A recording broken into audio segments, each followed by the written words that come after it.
This pilot was flying with an airplane that was, as far as I can see, perfectly controllable.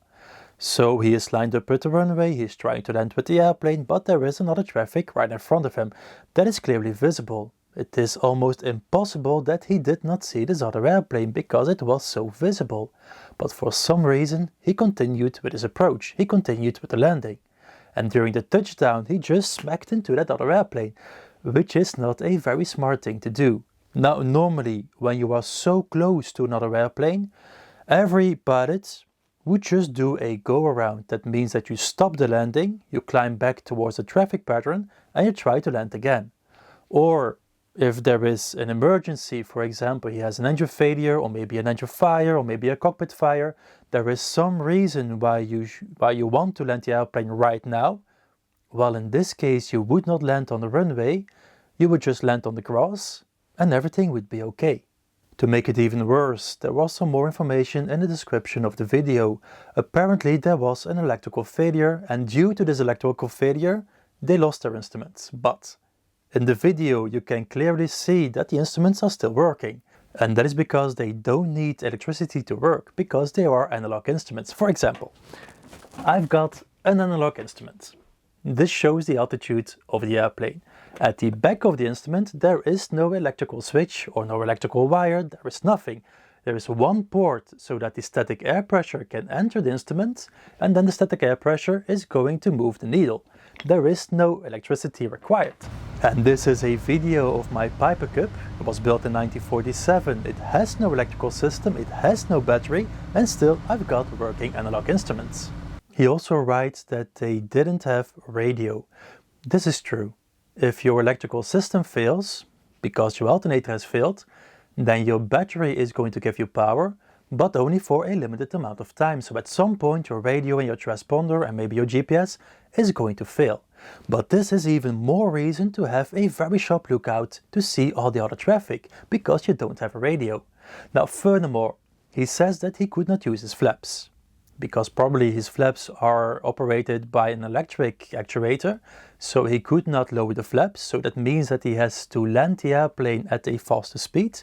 But this means that he's going to overtake this airplane that is flying slower in front of him. So it doesn't take a genius to realize if you're going to overtake this airplane because you need to land faster with this airplane, at some point you're going to collide with this airplane. What probably happened, and this is all conjecture because I have no evidence, this is all my opinion, but this pilot, he had an electrical failure. For him it seemed very scary, very dangerous, and he wanted to land the airplane as fast as possible, and he did something stupid. But there was no reason to land the airplane as fast as possible because an electrical failure is not that dangerous. And he still had a perfectly controllable airplane because during the final he could still fly with the airplane. And during the landing you can also see a frame of the oil pressure, and the oil pressure was in the yellow range, which means that the engine was still running. And if the engine is on idle, then it is perfectly normal that the oil pressure is at the end of the yellow range. Now, I do not blame this student. I blame his flight school and I blame his flight instructor because this student did not receive the correct flight training. But for some reason he passed his exam, he became a pilot, and this is of course very dangerous because the moment that something goes wrong, he hasn't got a clue what to do, and then everything goes south. Now, you can see that this pilot is very inexperienced because he has made a terrible landing, and then when he saw that he was going to collide with this airplane, you see him moving the stick towards the right, which is very strange to do because if you have received decent flight training, of course, if you have received some good flight training, you're not going to put yourself in this situation. But if you see that you're going to collide with something, your first reaction is going to be switch the engine off by switching the magnetos off. Because if you're going to hit something with a turning propeller, you are going to cause a lot of damage. And then the second thing you would do, you would use your rudder pedals and even some right brake to turn as fast as possible. You're not just going to move the stick. This is something that a very inexperienced pilot would do, or a student pilot would do.